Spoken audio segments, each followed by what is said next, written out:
हाँ, तो हम ईएलपी निकाल लो, अगर उसमें कुछ सवाल हो तो पूछ लो पहले।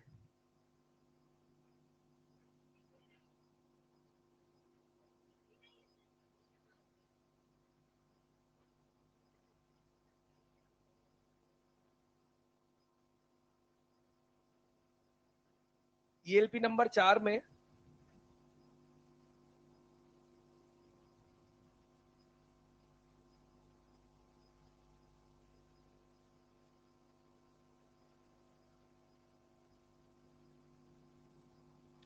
ईएलपी नंबर 4 में 10 के पहले कोई भी फोर्थ फोर्थ कल हो गया था डिस्कशन बेटा। यहाँ पर x का फलन जो आप निकालोगे ना वो कुछ ही आ जाएगा, t-2 का स्क्वायर। इसका अवकलन करोगे तो वेग हो जाएगा यहाँ पर 2 इंटू t-2। बस वेग का फलन आ गया। प्रारंभिक और अंतिम वेग निकाल लेना, उससे गतिज ऊर्जा में परिवर्तन आ जाएगा और वहीं से कार्य आ जाएगा, कुल कार्य।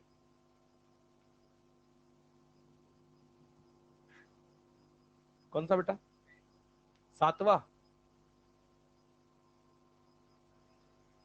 10th के पहले कोई हो तो पूछ लो। अरे दुखियों, 9th। 9th में अपने को यहाँ पर x दूरी ऊपर से एक पिंड x लंबाई और थीटा झुकाव वाले चिकने झुके हुए सतह के शीर्ष से छोड़ा जाता है। क्षैतिज सतह है वो खुरदरी है और अपने को बोला है क्षैतिज सतह पर d दूरी तय करने के बाद विराम पर आ जाता है। तो पिंड की सतह के बीच घर्षण गुणांक, सेम ऐसे सवाल तो शायद कल किए थे अपन ने। प्रारंभिक गतिज ऊर्जा 0, अंतिम गतिज ऊर्जा जो नत्तल है उस पर फिसलने में गुरुत्व द्वारा किया गया कार्य, और W G plus W friction, ये किसके बराबर हो जाएगा? प्रारंभिक माइनस अंतिम गतिज ऊर्जा, मतलब अंतिम माइनस प्रारंभिक गतिज ऊर्जा। और गुरुत्व का कार्य कितना हो जाएगा बेटा? M G sine theta into X, positive में, हाँ के ना। और प्लस प्लस यहां पर हो जाएगा डब्ल्यू फ्रिक्शन। तो घर्षण गुणांक अपने को, तो डब्ल्यू फ्रिक्शन को क्षैतिज सतह पर क्या लिख दूंगा? Mu M G into D बराबर 0। सॉल्व कर लेना। हाँ, एक्स कौन सा लेंगे? जो दे रखा है वो वाला, ये वाला, ये वाला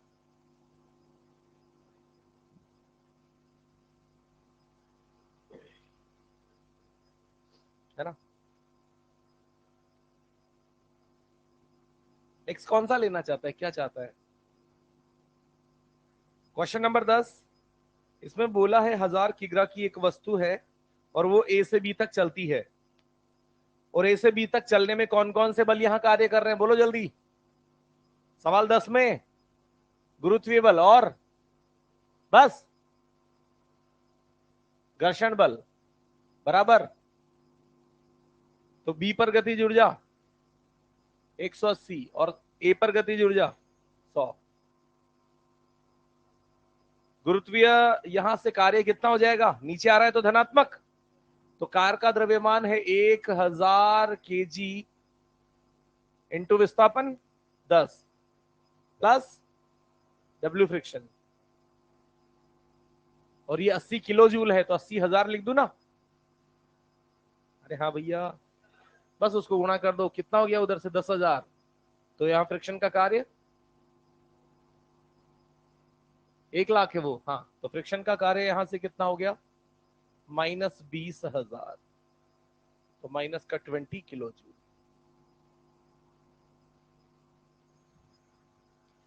पूछने के पीछे लॉजिक क्या होता है? मेरे को एक चीज थोड़ी सी मेंटेलिटी समझाओ एक बार, कि जैसे जिसने भी पूछा उसने क्या सोच के पूछा होगा।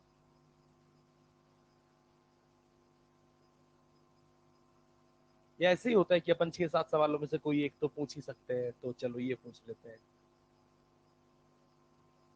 होता है ना मैच में कि यार 3 रिव्यू पड़े हैं तो यार एक तो किसी भी बॉल पे ले लेते हैं, वाइट बॉल भी, उस पर भी रिव्यू ले लेते हैं, ऐसा।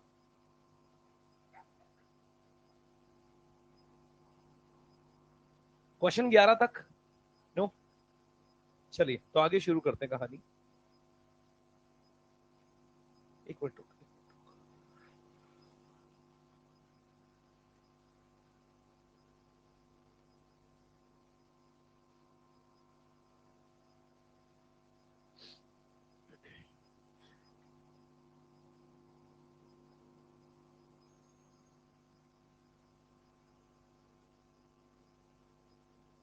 हाँ जी, क्लास में हमने संरक्षी बलों के लिए कुछ स्टेटमेंट लिखे थे और मैं वापस से संरक्षी बलों, असंरक्षी बलों, इनकी बात अगर करना चाहूं बहुत शॉर्ट में, तो पहली चीज क्या है कि संरक्षी बल जो होते हैं वो इस प्रकार के बल होते हैं जिनका किया गया कार्य पथ पर निर्भर नहीं करता। और एक हमने कल क्लास में क्वेश्चन भी किया था और हमने कहा था कि यदि इस प्रकार से एक नत्तल थीटा के अनुदिश किसी द्रव्यमान को ए से बी से सी, इस प्रकार से अगर मैं ए से बी ले जाता हूं तो गुरुत्वीय बल का कार्य कितना होगा? Minus M G H. कहां से कहां ले गया कार्य? ए से बी ले जाने में। अगर मैं यहां पर इसको ए से सी और सी से बी ले जाता हूं तो कार्य कितना होगा? ए से सी ले जाने में गुरुत्वीय बल का कार्य और सी से बी ले जाने में तो वापस से क्या आ जाएगा? Minus M G H. तो चाहे मैं पाथ ए से सी यहां यूं ले जाऊं या यूं ले जाऊं या यूं कैसे भी करके ले जाऊं, उस गुरुत्वीय बल का कार्य अपने को समान मिलेगा। यानी यहां पर पथ कोई भी हो, मेरा प्रारंभिक और अंतिम बिंदु समान है, तो मुझे कुल कार्य जो मिलना चाहिए वो क्या मिलना चाहिए? समान से। फिर हमने कहा था कि ऐसा होता है कि यहाँ पर जो भी कार्य आप करते हैं, जैसे इस द्रव्यमान को h ऊंचाई पर ले गए हैं, तो h ऊंचाई तक ले जाने में आपने कुछ अपनी ऊर्जा खर्च करके कुछ कार्य किया। और जब आप यहाँ पर कुछ कार्य करते हैं गुरुत्वीय बल के अधीन या गुरुत्वीय बल के विपरीत कुछ कार्य करते हैं, तो वो कार्य उस निकाय में क्या हो जाता है? संचित हो जाता है बेटा। संचित हो जाता है। कैसे संचित हो जाता है? आपको कैसे पता कि संचित हो गया? कि आप अगर इस द्रव्यमान को यहां से यहां ले गए, आपकी ऊर्जा खर्च हुई मान लो 20 जूल, यानी आपने गुरुत्वीय बल के विपरीत कुछ कार्य कर दिया ताकि ये वस्तु गुरुत्व की दिशा के विपरीत ऊपर ऊंचाई पर पहुंच गई। और जब आपने छोड़ दिया तो ये वापस से अपने को नीचे आता हुआ नजर आएगा, आएगा कि नहीं आएगा? जब आएगा तो जो ऊर्जा यहां पर आपने खर्च की थी वो ऊर्जा किस रूप में आपको नजर आएगी? वापस से गतिज ऊर्जा के रूप में। हाँ कि ना? यानी जो कार्य आपने किया वो खर्च नहीं हुआ, वो कहीं ना कहीं स्टोर होकर रहा। और वो स्टोर्ड एनर्जी आपको मिल जाएगी अगर कब? जब आप उसे मुक्त रूप से छोड़ देंगे और वो वापस नीचे आएगा। तो जो स्थितिज ऊर्जा आपने वहां पर संचित की थी वो स्थितिज ऊर्जा एक यांत्रिक ऊर्जा के दूसरे प्रकार, यांत्रिक ऊर्जा का दूसरा प्रकार कौन है? गतिज। एक तो स्थितिज, एक दूसरा गतिज। तो वो स्थितिज ऊर्जा आपको किसके रूप में प्राप्त हो जाएगी? गतिज ऊर्जा के रूप में। यानी कुल मिलाकर यहां पर यांत्रिक ऊर्जा का क्या किया गया? संरक्षण किया गया। यांत्रिक ऊर्जा संरक्षित रखी गई। किनके द्वारा? संरक्षी बलों के द्वारा। तो शायद पहला स्टेटमेंट हमने लिखा था, वे बल जो यांत्रिक ऊर्जा को संरक्षित रख सकते हैं। बिल्कुल। और दूसरे स्टेटमेंट में हमने क्या लिखा था? कि पथ पर डिपेंड नहीं करता। तीसरे में हमने क्या लिखा था? कि अगर मैं घूमकर वापस उसी बिंदु पर आ जाऊं तो कुल संरक्षी बलों द्वारा किया गया कार्य शून्य हो जाएगा। तो अगला हेडिंग आप लिखना असंरक्षी बल।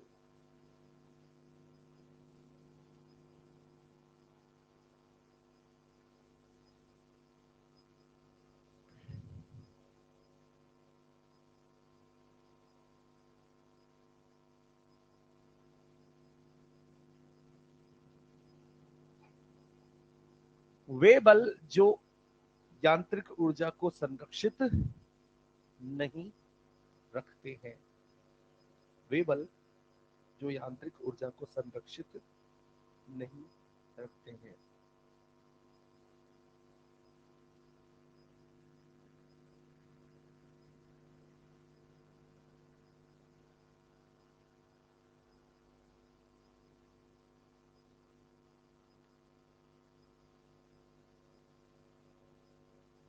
इन बलों द्वारा किया गया कार्य,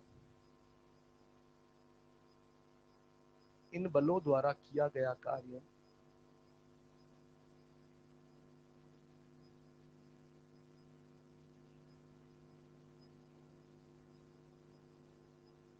पूर्णतया पुनः यांत्रिक ऊर्जा के रूप में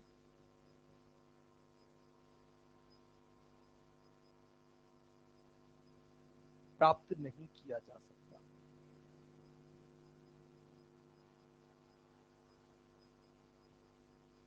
पूर्णतया पुनः यांत्रिक ऊर्जा के रूप में प्राप्त नहीं किया जा सकता। अगली लाइन में लिखना, इनका कार्य पथ पर निर्भर करता है।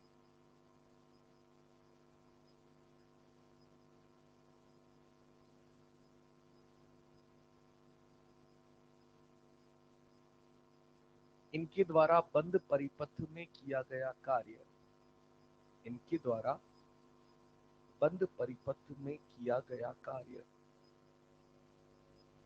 इनके द्वारा बंद परिपथ में किया गया कार्य अशून्य होता है।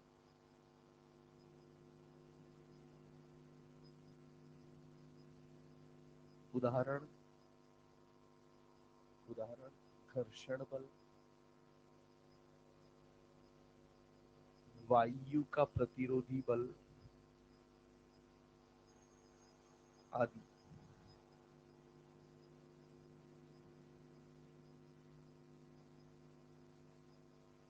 एक छोटा सा टर्म यहां पर और निकल कर आता है, इसको अपन यहां पर कहते हैं इंग्लिश में सेंट्रल फोर्स, और हिंदी में अपन कह देंगे केंद्रीय बल। कैसे लिखते केंद्रीय यार?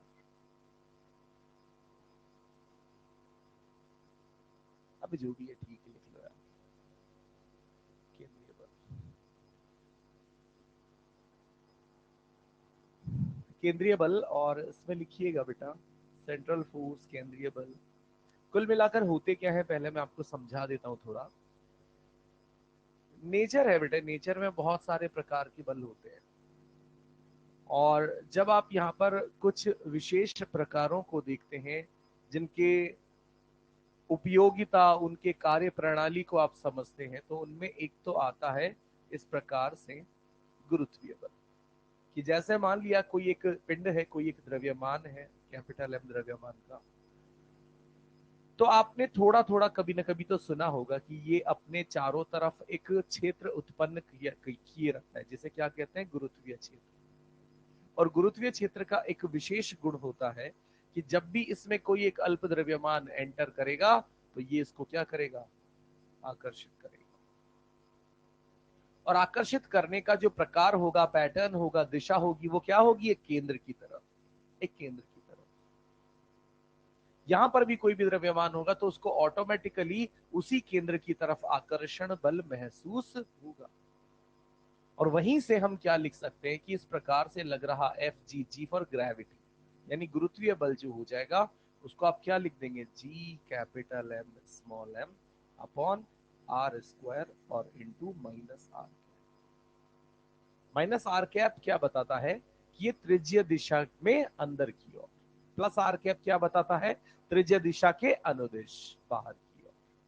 तो इस प्रकार से हमें यहां पर समझ आता है कि एक केंद्र, एक विशेष केंद्र, यानी उस वस्तु के केंद्र की ओर अपने को अगर कोई बल, कहीं पर किसी नेचर में कोई बल नजर आता है, तो उसे किस नाम से जाना जा सकता है, केंद्रीय बल। जैसे यहां पर हम बात कर सकते हैं कि ये मैंने कोई क्यू नॉट चार्ज रखा, और मैंने यहां पर एक टेस्ट चार्ज माइनस क्यू रख दिया, या प्लस क्यू रख देते हैं फिलहाल। तो क्या होगा बेटा, यहां पर इस तरफ बाहर की ओर क्या लगेगा, प्रतिकर्षण बल लगेगा। क्योंकि ये भी क्या करता है, क्यू नॉट चार्ज भी अपने चारों ओर एक विद्युत क्षेत्र उत्पन्न करके रखेगा, और जैसे ही इस विद्युत क्षेत्र में समान प्रकृति का चार्ज आएगा, वो प्रतिकर्षण महसूस करेगा। या यूं कह दें कि जो भी यहां पर विद्युत क्षेत्र की दिशा है, उस विद्युत क्षेत्र की दिशा में बल महसूस करेगा। एफ बराबर क्यू ई, एफ बराबर क्यू। और वही चीज अगर यहां पर अपन जनरल फॉर्मूला के रूप में लिख दें कि यहां पर क्यू यानी आवेशों के कारण लगने वाला बल, तो क्या हो जाएगा बेटा, K Q naught Q upon R square, और यहां पर आर। ठीक है, विपरीत चार्ज होंगे तो यहाँ माइनस आ जाएगा, तो अपने आप माइनस सेटल हो जाएगा अंदर की ओर। तो ये जो भी है, यहां पर भी ये केंद्र से किधर की ओर जा रहा है, ये बल रेखाएं बाहर की ओर। तो केंद्र से यानी जो इस प्रकार के बलों को फॉलो करता है, इसी को यहां पर कॉमन रूप से ये कहा जाता है कि जब जब कोई बल इस प्रकार से 1/r² के रूप में लिखा हुआ हो, दिख रहा है ना 1/r², उसके प्रोपोर्शनलिटी के रूप में लिखा हो, इसे कहा जाता है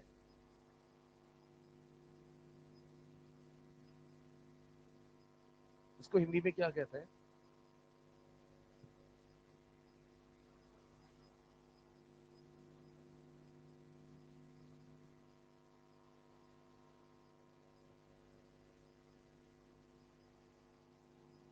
तो इस स्थिति में यहां पर ये जो बल होते हैं, ये सभी बल क्या कहलाते हैं बेटा? सेंट्रल फोर्स कहलाते हैं। और जो सेंट्रल फोर्स यहां पर कहलाते हैं वो बाय नेचर सबके सब कैसे होते हैं? संरक्षी बल होते हैं।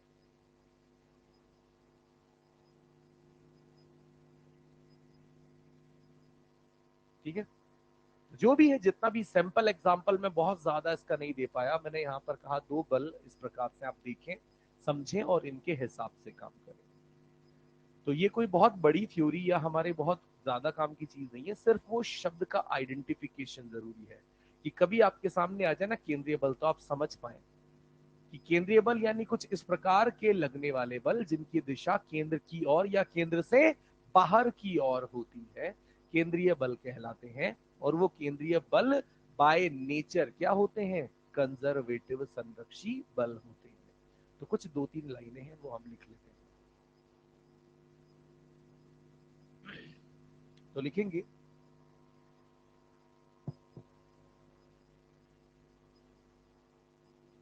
वे बल, वे बल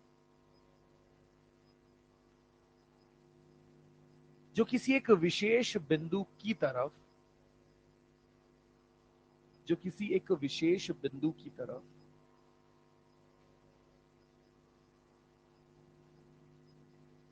या उससे दूर, या उससे दूर, समझिए, उसकी तरफ या उससे दूर कार्यरत होते हैं,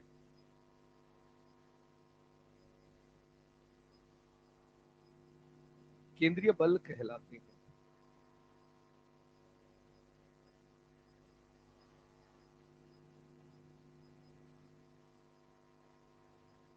केंद्रीय बल कहलाते हैं। अगली लाइन में लिख लेना सभी केंद्रीय बल, सभी केंद्रीय बल संरक्षी बल होते हैं।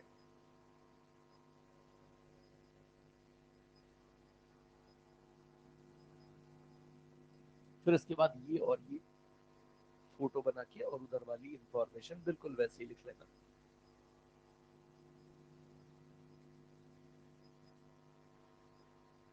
क्या बेटा? सेंट्रीपीटल सेंट्रीफ्यूगल कोई बल होते नहीं है, ये कोई बल नहीं होते। ये तो हम किसी बल को नाम देते हैं। जैसे एक द्रव्यमान को धागे से बांधकर मुझे वृत्तीय पथ पे घुमाना है, तो वहां बल तो कौन होता है? तनाव। कौन होता है बल? उस तनाव को हम किस नाम से बुलाते हैं? अभिकेंद्रीय से। तो अभिकेंद्रीय वास्तव में कोई बल नहीं है, ये तो उस बल का नाम है जो किसी वस्तु को वृत्तीय पथ पर घुमाने में काम आता है। तो धागे से बांधकर जब घुमाएंगे तो वो काम कर कौन रहा है वास्तव में? तनाव बल।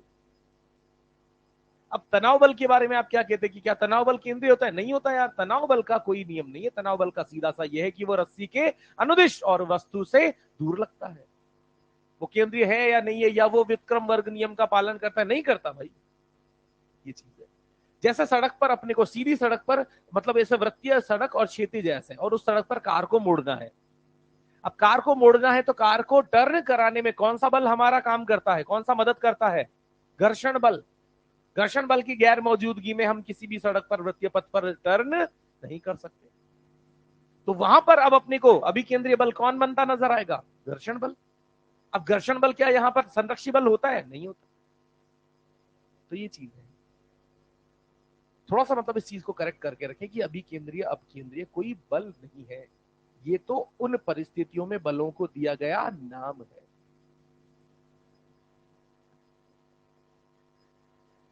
श्यान बल हो गया, जैसे इसके उदाहरण, जब असंरक्षी बल की बात करें ना, तो अपन ने क्या लिखा? घर्षण बल। और क्या लिखा? वायु का प्रतिरोधी बल। और वही काम अगर वायु ना होकर द्रव हो, तो द्रव के अंदर दो सतहों के बीच सापेक्षिक गति के कारण जो बल लगता है उसी को क्या कहते हैं? श्यान बल। यानी किसी ठोस और हवा के बीच में लगा तो वायु का प्रतिरोधी बल हो गया। द्रव द्रव या ठोस द्रव के बीच में लगेगा तो उसे श्यान बल कह देते हैं।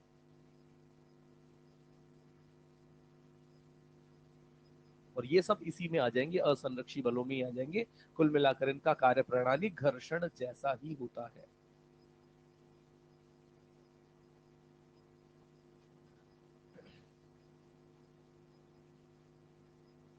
लिखा बेटा?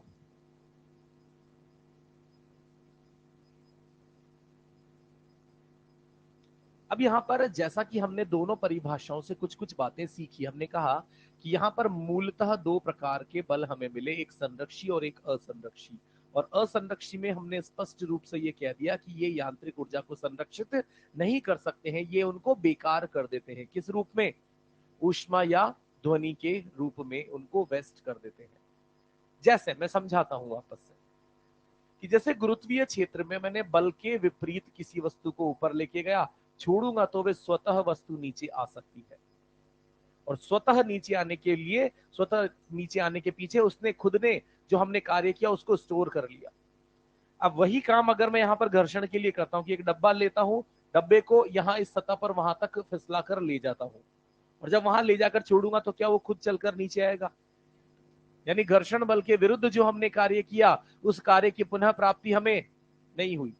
यानी हम यहां से कहते हैं कि संरक्षी बल ही अगर वहां पर है तो संरक्षी बलों के कारण कुछ ऊर्जा स्टोर हो जाती है। उसी स्टोर ऊर्जा को ही क्या कहते हैं? स्थितिज ऊर्जा कहते हैं।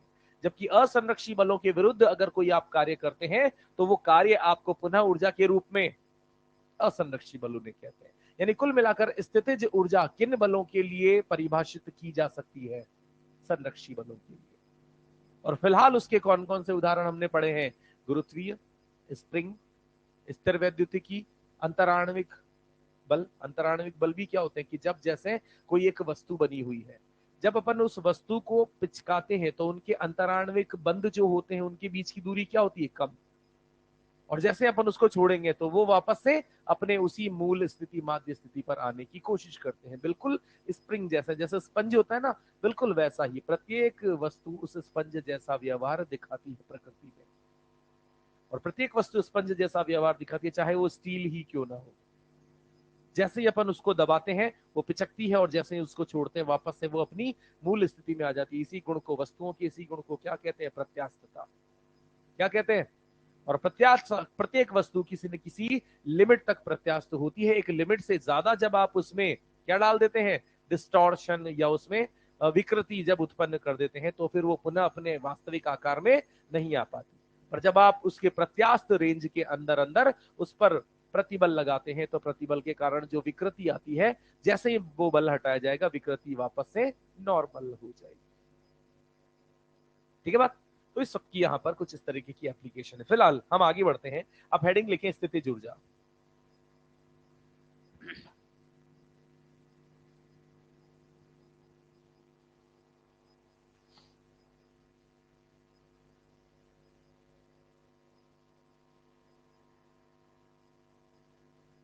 और इसमें लिखेंगे, यह पहली लाइन में लिखेंगे, यह केवल संरक्षी बलों के लिए परिभाषित है।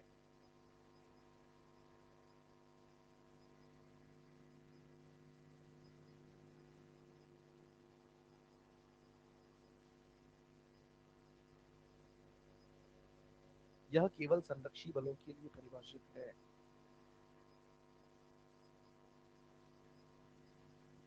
दूसरी लाइन में लिखना, स्थितिज ऊर्जा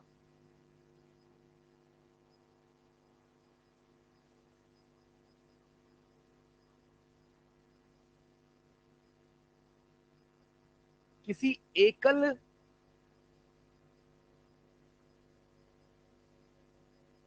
कण के लिए परिभाषित नहीं होती।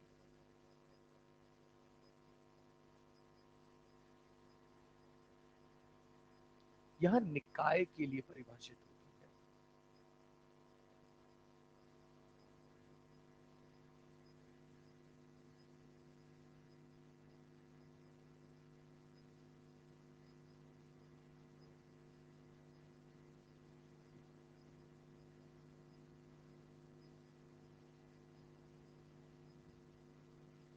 इसको थोड़ा सा मैं समझाना चाहूं, जैसे गुरुत्वीय स्थितिज ऊर्जा है।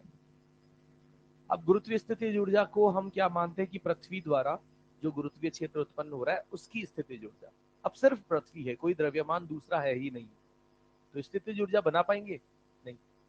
स्थितिज ऊर्जा बनाने के लिए हमें क्या करना पड़ेगा, एक तो पृथ्वी लेनी पड़ेगी और एक दूसरा द्रव्यमान लेना पड़ेगा। जब उस द्रव्यमान को पृथ्वी के गुरुत्वीय क्षेत्र में ऊपर या नीचे गति कराएंगे तो उसकी स्थितिज ऊर्जा में परिवर्तन हमें देखने को मिलेगा।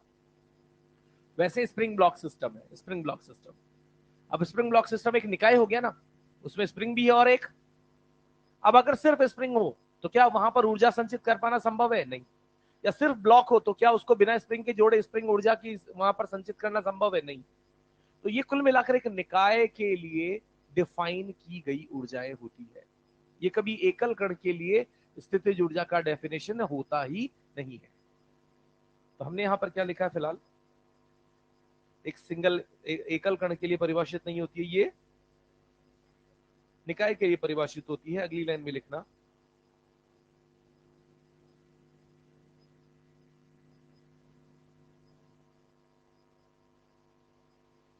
यह एक संचित की गई ऊर्जा है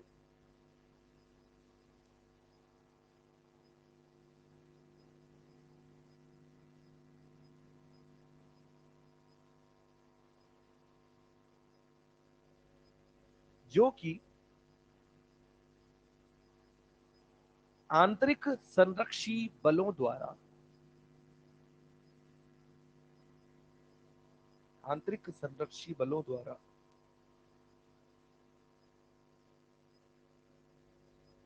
संचित होती है।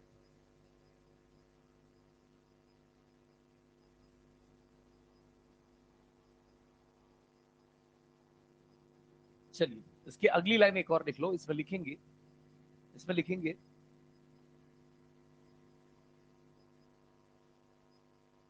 किन्हीं दो बिंदुओं ए व बी, किन्हीं दो बिंदुओं ए व बी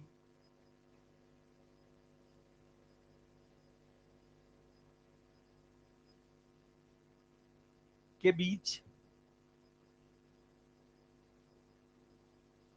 स्थितिज ऊर्जा में परिवर्तन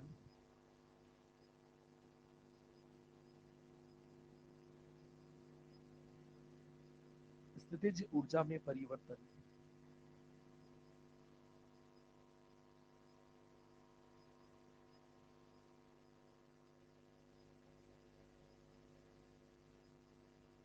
उस वस्तु को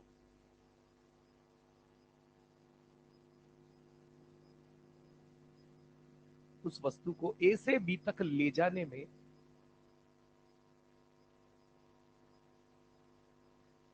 उस वस्तु को ए से बी तक ले जाने में संरक्षी बलों द्वारा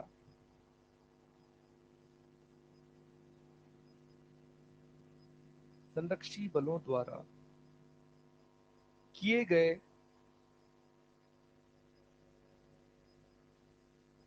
कार्य के ऋणात्मक मान के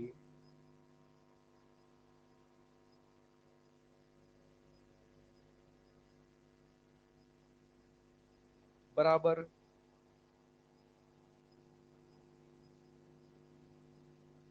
होता है।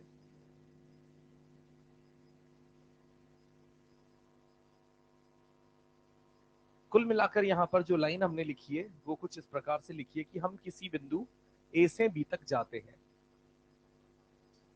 जैसे एक साधारण सा उपाय मैं यहां पर समझा देता हूं, ये है ग्राउंड और यहां पर है ये बिंदु ए और यहां पर है ये बिंदु बी। तो हम यहां पर कहना चाह रहे हैं कि ए से बी तक जाने में क्या लिखा है हमने, स्थित ऊर्जा में, और स्थिति ऊर्जा में परिवर्तन को आप डेल्टा यू लिख सकते हैं या U B minus U A लिख सकते हैं। Is equal to, is equal to यहां ए से बी तक जाने में जो भी इस संरक्षी बल ने कार्य किया है, डब्ल्यू सी मतलब कंजर्वेटिव बल द्वारा किया गया कार्य, कहां से कहां तक जाने में, ए से बी तक जाने में, उस कार्य के ऋणात्मक मान के बराबर वहां पर होता है। ये स्थिति ऊर्जा में परिवर्तन।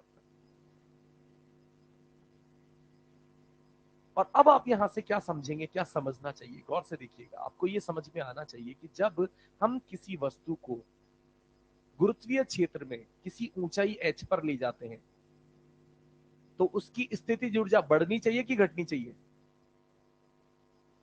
अरे ऊंचाई पर जाएंगे तो स्थितिज ऊर्जा, क्योंकि ऊर्जा इसमें स्टोर होगी, संचित होगी, क्योंकि जब आप उसे छोड़ेंगे तो वो ऊर्जा आपको पुनः प्राप्त हो जाएगी। और अगर आप उसे नीचे ले जाएंगे किसी तल से तो स्थितिज ऊर्जा कम होगी। कैसे हो जाएगी कम, कैसे हो जाएगी ज्यादा, इस चीज को यहां पर एक बार गौर से देखना। मैं यहां पर सबसे पहले गुरुत्वीय स्थितिज ऊर्जा की बात कर लेता हूं।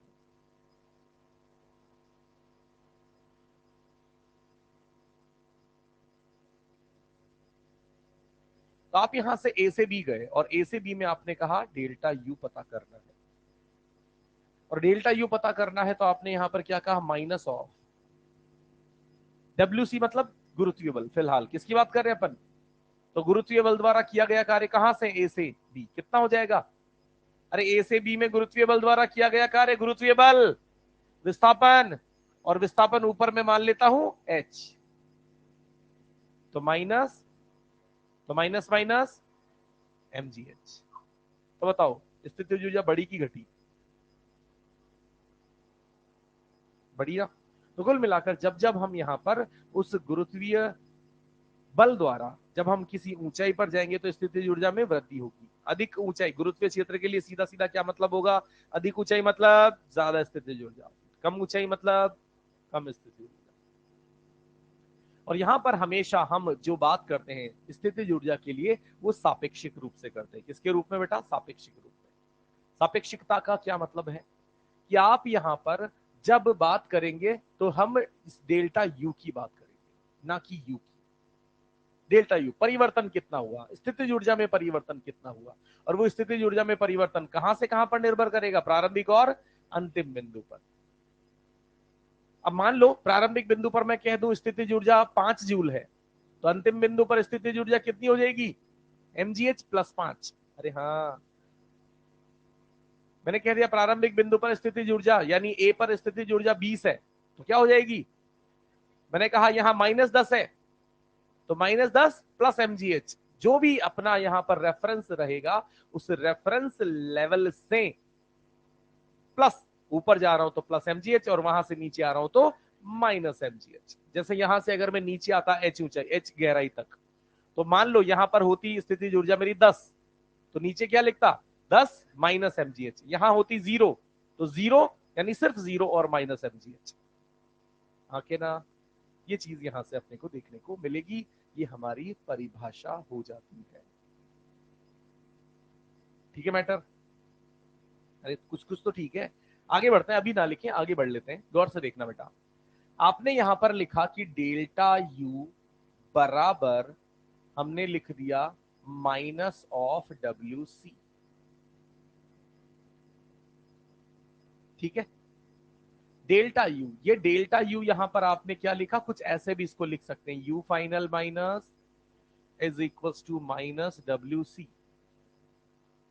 इसी U final minus U initial को पता है मैं ऐसे भी लिख सकता हूं, U bracket U initial U final. बोलो, उच्च सीमा माइनस बराबर माइनस डब्ल्यू सी, और डब्ल्यू सी को मैं क्या लिख सकता हूं, माइनस अपनी जगह रह गया और उस कंजर्वेटिव बल द्वारा किया गया कार्य।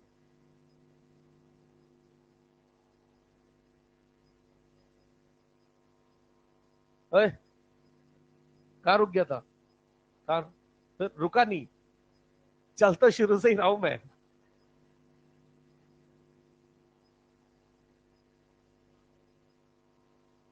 सर रास्ते में बहुत नाश्ते के ठेले आते हैं सर, क्या करें, हर जगह रुकना पड़ता है। तो देखो यहां पर ये जो हो जाएगा इस u, और u यहां पर क्या लिखा जा सकता है, इंटीग्रेशन du। हाँ के ना?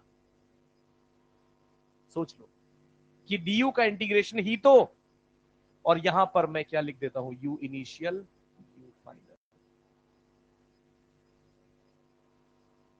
बराबर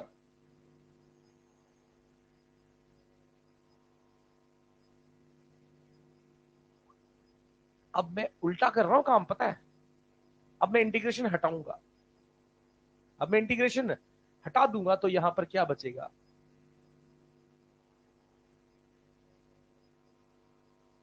F C R.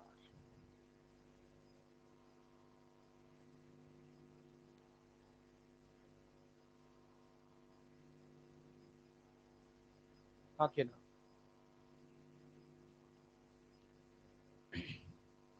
F C या जो यू है, इसमें अगर अपन डीआर की बात करते हैं तो हमारे पास यहां पर क्या निकल कर आएगा कि अगर मैं बात करता हूं इसके एक्स घटक के लिए यानी एफ एक्स के लिए बात करता हूं, तो एफ एक्स क्या लिख दूंगा, यानी कुछ ऐसा लिख देता हूं, एफ एक्स सी conservative.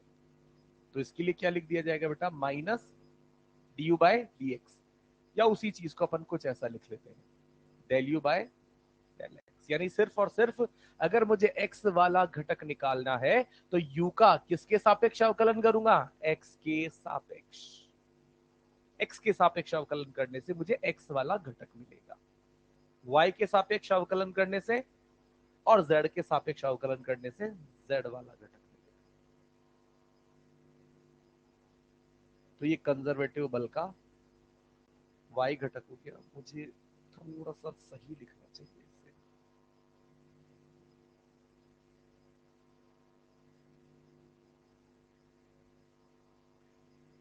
F conservative X, F conservative Y.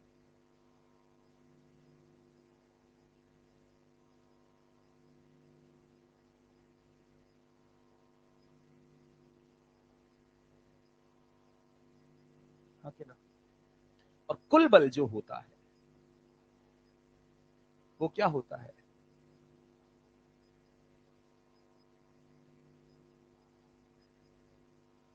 आया ना, एफ एक्स की जगह ये,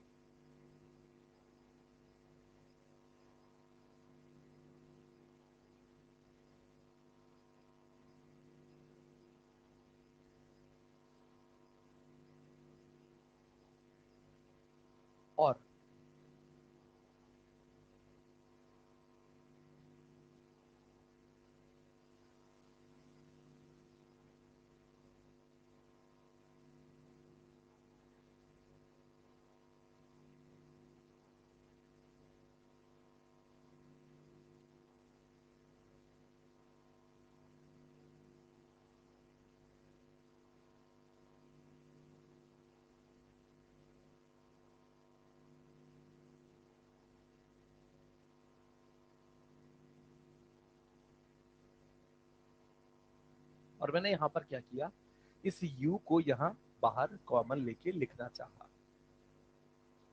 करना यही है अपने को, जब जब यहां पर नेट फोर्स निकालना है बेटे, करना हमें यही है।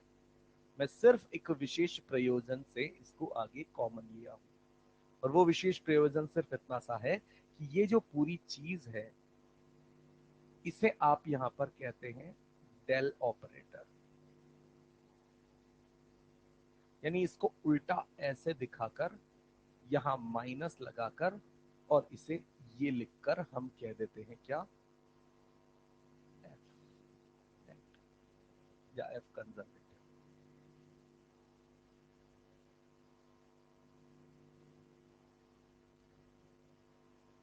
यानी कभी कभी ऑप्शन में ऐसा दिख जाता है तो ये समझ आना चाहिए कि ये क्या लिखा है। ये कुछ भी नहीं है, ये डेल ऑपरेटर कुछ भी नहीं है, ये एक किया गया आंशिक अवकलन का प्रकार है। उस आंशिक अवकलन में आपने एक्स के सापेक्ष भी अवकलन करना है, उस घटक को आई कैप के साथ लिखा जाता है। उसी को आपको y के साथ भी अवकलन करना है, वो आपका j घटक हो जाएगा। उसी फलन u को z के साथ भी अवकलन करना है और वो आपका k घटक हो जाएगा। तो आई कैप, जे कैप, के कैप होने के कारण यहाँ क्या लिखा, सदिश। और ये डेल ऑपरेटर उल्टा जिसको बनाया गया है वो आंशिक अवकलन को बताने के लिए बनाया गया है। तो चूंकि यहाँ पर जिस कंजर्वेटिव बल की बात कर रहे हैं वो कंजर्वेटिव बल u का क्या है, आंशिक अवकलन, x के साथ भी, y के साथ भी, z के साथ भी, और दिशा सहित आई कैप, जे कैप, के कैप, और चिन्ह माइनस एक्स्ट्रा यहां लिखना पड़ा, और यही चीज यहां पर हो गई। और मूलतः ये उस परिभाषा को भी बता देता है कि अगर अपन स्केलर फॉर्म में कहे तो स्केलर फॉर्म में हमने यहां पर, या छोड़ो, यहां पर स्केलर फॉर्म नहीं, वेक्टर फॉर्म से अपन डेल ऑपरेटर से बात कर लेते हैं। ये काम अपने करना है, पर मैंने कहा सवाल कहां से होंगे बेटे, यहां। ये तो सिर्फ एक लिखने का, जमाने का तरीका है। आता है तो ठीक है, किसी ऑप्शन में सीधा आएगा, इसका उपयोग नहीं है। ये सिर्फ ऑप्शन में डायरेक्ट पूछे जाने के लिए है। ऑप्शन कैसे बन जाते हैं, एक जगह उसने यहाँ वेक्टर नहीं लगाया, एक जगह प्लस लगा दिया, एक जगह यहाँ यू के बजाय डब्ल्यू लिख दिया, ऐसे 3-4 ऑप्शन बना देगा। फिर आप कहेंगे नहीं, मुझे उल्टा डेल्टा चाहिए।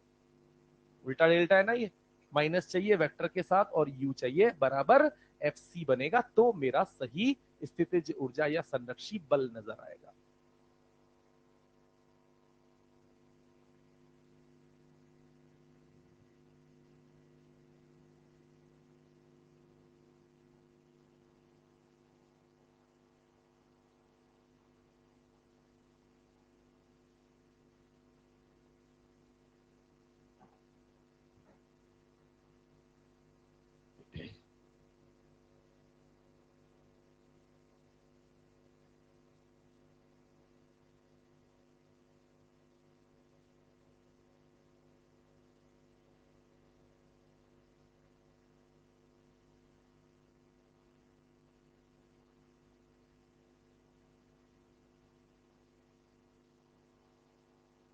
बेटे यहां इसको पढ़ के एक चीज मुझे समझा दो, इसको पढ़ के क्या समझ आ रहा है कि हम बी से ए जा रहे हैं,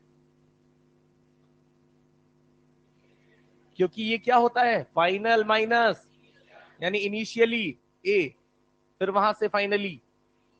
तो उल्टा मत समझ लेना, मैंने इसीलिए यहां पर लिखा है, स्पेशली मैंने इसीलिए लिखकर बताना चाहा है कि आप उल्टा ना समझ बैठे कि वर्क तो ए से भी निकालना है और स्थितिज ऊर्जा में परिवर्तन उल्टा होता है। जहां से जहां जा रहे हैं काम वही करना है, बस जब हम परिवर्तनों की बात करते हैं तो अंतिम माइनस प्रारंभिक लिखा जाता है। तो काम ए से बी जाने के लिए ही किया जा रहा है।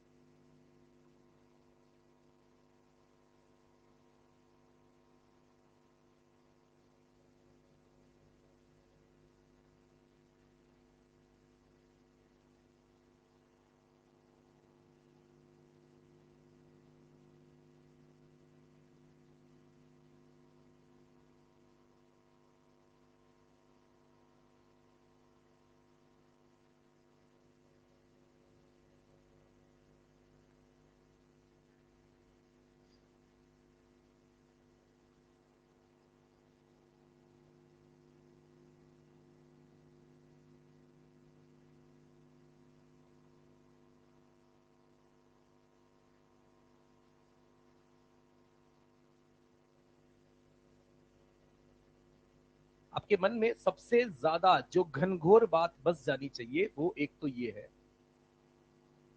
नंबर 1। और जब अपन यहां पर अलग अलग घटकों के रूप में यानी आई जे के रूप में बात करेंगे, तो वही सेम टू सेम काम आई के जे के और यहां पर के साथ, तीनों दिशाओं के साथ ऐसे हो जाएगा। ये दोनों चीजें अपने को विशेष प्रयोजन से समझ आनी चाहिए।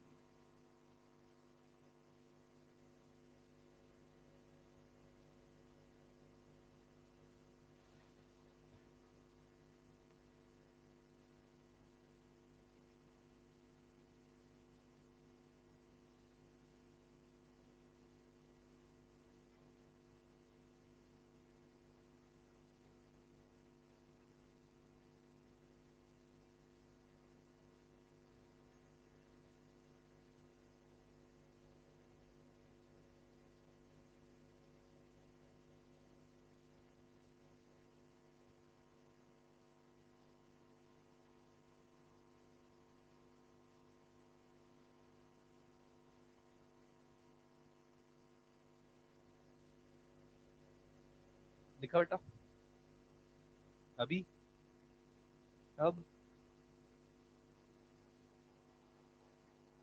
लिख लिया ना,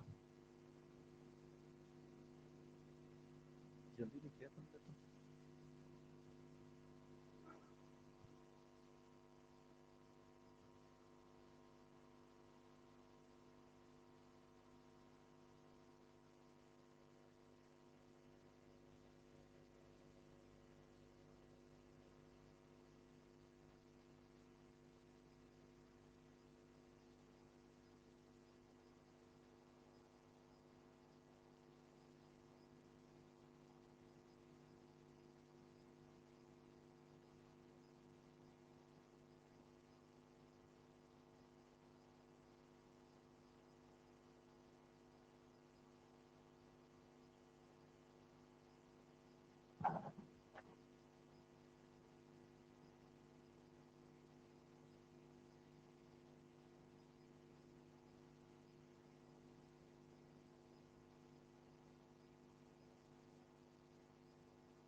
देख लेना इधर वाला भी।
देखिए इधर का।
बोलो पहले वाले में एफ सी सदिश क्या बोल रहे हो? -3 -3 -2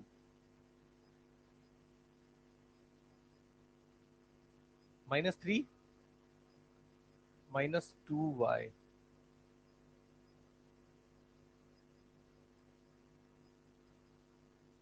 कौन है ये पढ़ा लिखा आदमी जिसने आंसर दिया ये?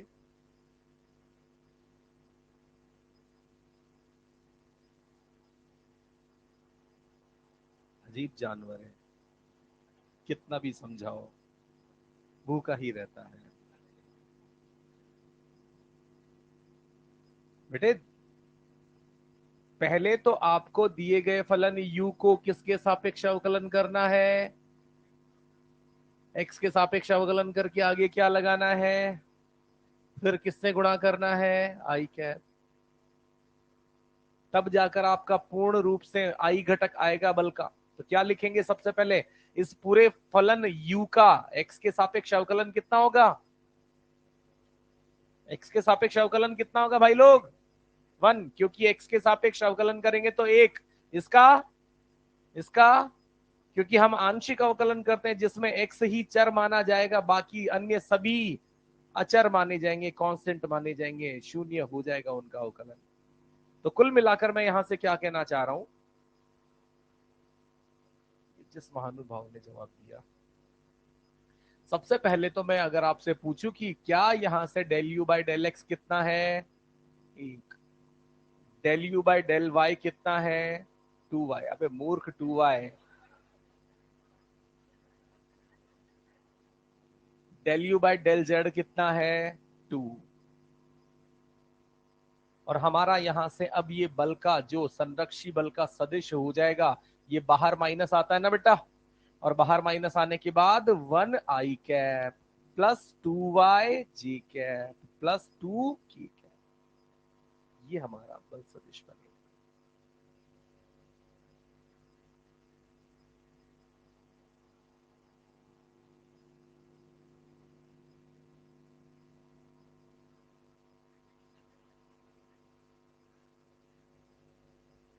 तो बोलना चाहिए था ना, कुछ तो आंसर आना चाहिए था ना,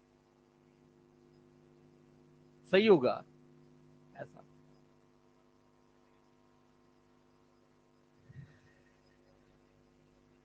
चल दूसरा चेक कर लेते ना, दूसरा भी तो सवाल है, ऐसा थोड़ी ना मौके खत्म हो गए, बता। इसका 0 आएगा, है ना, नहीं आएगा।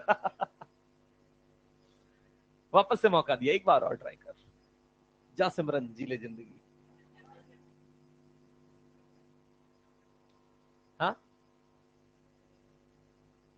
हाँ, लौट के बुद्धू घर को आए, सही है। मतलब अपने को पहले उस दिखाए गए पद में, जब आप बेटे यहां सबसे पहली बार अवकलन करेंगे u का, किसके सापेक्ष, आंशिक अवकलन, इसकी अंदर से फील कुछ ऐसी होनी चाहिए कि x ही चर है और अन्य यहाँ पर जो भी राशियां है y या z ये सब अचर है, अचर कांस्टेंट। तो यहां पर अगर ये कांस्टेंट है और x ही चर है, तो जब x का अवकलन किया जाएगा तो, और अचर राशियां वहां पर वैसी की वैसी ही बच जाएंगी। मान लो जैसे यहाँ 2x होता, तो क्या 2 बचता नजर नहीं आता।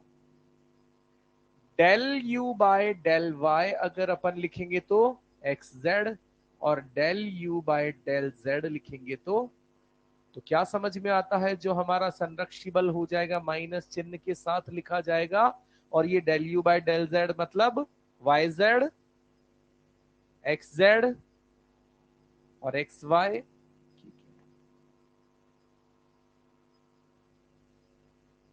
ये तो सही है मेरा न्यूटन, ऑप्शन में यही चेक करके सर मैं चारों में से पता कर लूंगा किसमें न्यूटन लगा हुआ है, वहीं से मेरा आंसर आ जाएगा।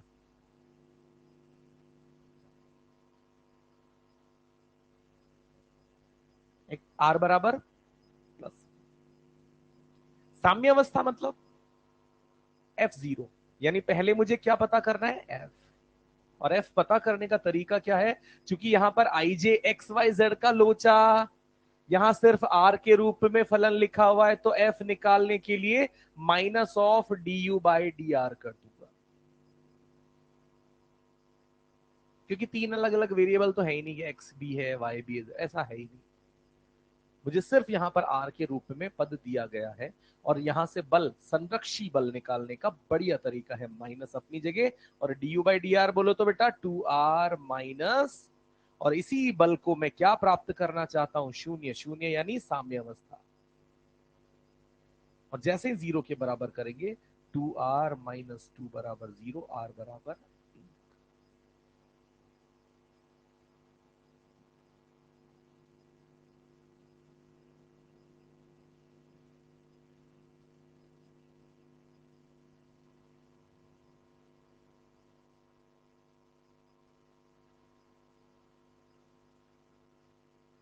ठीक है मामला, बढ़े आगे। अब एक चीज जो बेसिक मैथ्स में हमने पढ़ी थी, उच्चिष्ट निम्निष्ट में भी मैंने बताया था, और उसको हम वापस से अप्लाई करेंगे, तो ध्यान से सुनिएगा, समझिएगा, 100% समझ आनी चाहिए क्योंकि हम पहले से पढ़ के आए हैं। हेडिंग है, हेडिंग है साम्य अवस्था के प्रकार, साम्य अवस्था के प्रकार।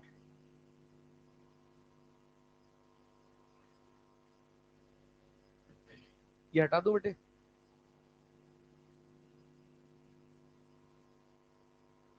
दो लिख लिया था क्या पहले?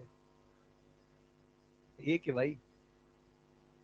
साम्य अवस्था के प्रकार, और यहां पर सबसे पहले हम जानते हैं साम्य अवस्था कितने प्रकारों में देखी थी बेटा अपन ने? तीन बेटा। एक तो कैसी? स्टेबल, स्थायी साम्य अवस्था।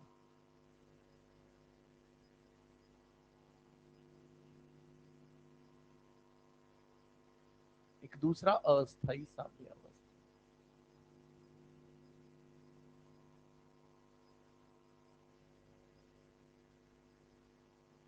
और तीसरा यहां पर हो जाएगा उदासीन साम्य अवस्था।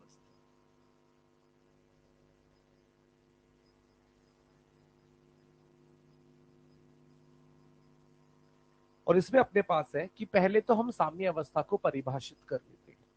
साम्य अवस्था का सीधा सा मतलब है कि वह बिंदु या वह स्थिति जहां पर उस वस्तु पर लग रहा कुल बल, हाँ के ना, या उसको कहा जा सकता है वहां उस जगह पर त्वरण भी, सही है, या उसी चीज को अभी अपन लेटेस्ट क्या जाने हैं, एफ को हम क्या लिखना जाने हैं, -du/, ये भी जीरो हो। तो कोई भी चीज यहां पर हो सकती है। अगर यहां पर बल जीरो कह दिया या ए जीरो कह दिया या -du/dr, तो माइनस का तो वैसा मतलब निकलेगा नहीं, वो गुणा होकर उधर आ जाएगा। तो आप सिंपल du/dr को भी शून्य कहकर साम्य अवस्था ढूंढ सकते हैं, जैसा हमने पिछले सवाल में किया। और अब अपन बात करते हैं कि चाहे वो स्थायी साम्य अवस्था हो या वो अस्थायी साम्य अवस्था हो या उदासीन साम्य अवस्था हो, ये चीजें तो अपने को देखने को मिलेगी ही मिलेगी। फिर यहां पर तीन प्रकार अलग अलग क्यों बनते हैं, क्यों स्थायी क्यों अस्थायी? तो उसका सीधा सा कारण यह है कि जब आपके पास बन रहा स्थितिज ऊर्जा और एक्स के बीच का ग्राफ कुछ ऐसा होता है, तो साम्य अवस्था कैसी होगी? स्थायी।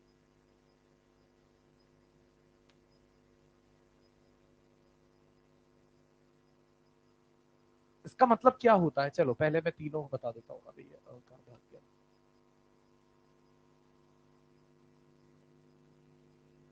और दूसरा यहां पर हो जाएगा अस्थायी साम्य अवस्था, ये कुछ इस प्रकार से होती है।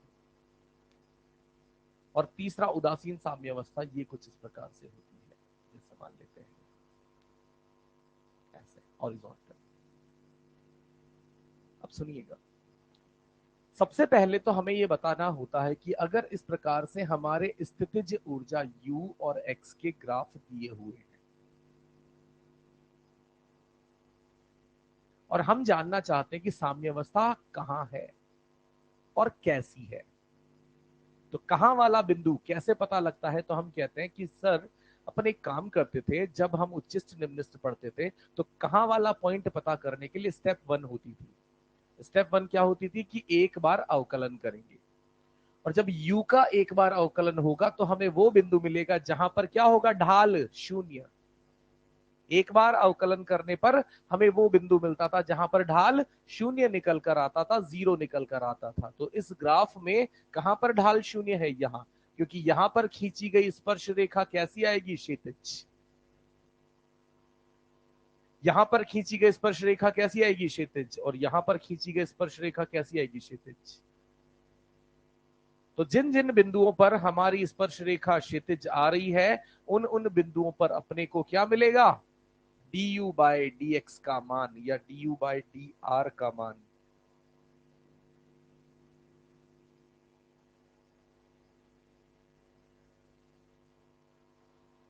उन्हीं सब बिंदुओं पर अपने को क्या मिलेगा बेटा? du/dr का मान 0। ये हमारी फर्स्ट स्टेप है।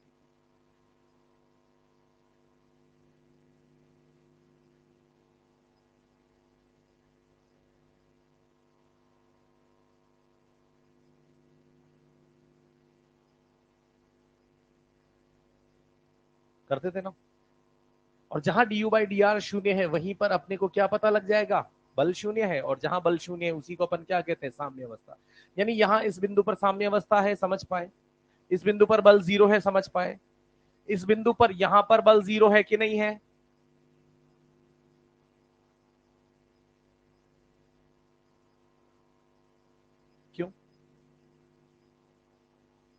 क्योंकि अगर तरीके से सोचा समझा देखा जाए तो हमने क्या लिखा है, F बराबर minus of D U by D are, यानी U और R के ग्राफ का ढाल, हाँ के ना, U और आपके R के ग्राफ का ऋणात्मक चिन्ह क्या देगा, बल। अब यहां पर ढाल शून्य है कि अशून्य है, जब ढाल अशून्य है तो बल भी अशून्य होगा, और बल अशून्य है वही तो मैं पूछना चाह रहा था, मेरा सवाल यही था कि क्या इस बिंदु पर बल जीरो है। इस ग्राफ में कहां बल जीरो है, सिर्फ और सिर्फ इस जगह पे। कंफ्यूज नहीं होना, बाद में सवाल आएंगे ईएलपी में, मैं नहीं कराऊंगा सवाल, वो आपको खुद से सोचना पड़ेगा। यहां पर ग्राफ किसका दिया है फिलहाल, यू और आपको क्या करना पड़ेगा, डी यू बाय, उससे क्या मिलेगा, माइनस चिन्ह लगाने के बाद बल, और D U by D are वास्तव में क्या होता है, ढाल। तो इस ग्राफ का ढाल कहां जीरो है, निम्नतम बिंदु पर। इस ग्राफ का ढाल कहां बिंदु है, जीरो है, और इस ग्राफ का ढाल कहां है, जीरो, हर बिंदु पर। और जब निम्नतम बिंदु पर जीरो होता है, जिसे हम क्या कहते थे बेटे, निम्निष्ठ, और निम्निष्ठ जो हम कहते थे उसके लिए क्या निकल कर आता था, सेकंड पॉइंट, कि इसका द्वितीय अवकलन d2u by D R square, ये क्या होगा, less than, greater than zero, less than नहीं, ग्रेटर देन जीरो, पॉजिटिव होगा। वहां निम्निष्ठ मिलता था, मिनिमा मिलता था, और यहां पर क्या होगा, d2u D R square is less than zero, यहां क्या मिलता था, उच्चिष्ट मिलता था, और यहां पर इसका द्वितीय अवकलज भी जीरो ही आता था। अब सुनते जाना मेरी बात को गौर से। तो बेटा हम क्यों फिर इसे स्थायी कहा, क्यों इसे अस्थायी कहा, इन कारणों को सुनते हैं। प्रकृति की, नेचर की एक क्वालिटी है, ये हमेशा अपने आप को अधिकतम स्थायित्व की ओर ले जाना चाहती है।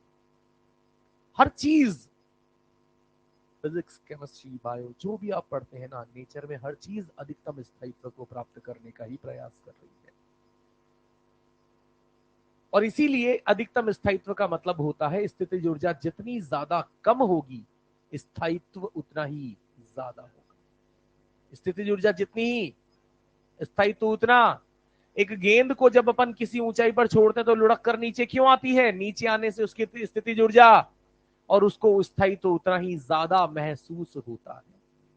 तो यही इस ग्राफ में देखकर बताइए सबसे न्यूनतम स्थितिज ऊर्जा कहां है, और इस बिंदु पर अगर न्यूनतम स्थितिज ऊर्जा है, गौर से सुनना, इस बिंदु पर न्यूनतम स्थितिज ऊर्जा है, और अपन ने मान लो किसी गेंद को यहां से ऐसे विस्थापित करके छोड़ दिया, तो गेंद को जैसे ही आगे विस्थापित किया तो आगे विस्थापित करने पर उसकी स्थितिज ऊर्जा, और जैसे ही आप उसे छोड़ोगे वो पुनः उसी बिंदु पर आने की कोशिश करेगा जहां पर उसको न्यूनतम, कम से कम जितनी भी संभव है, और इस ग्राफ में कम से कम संभव यहां पर है।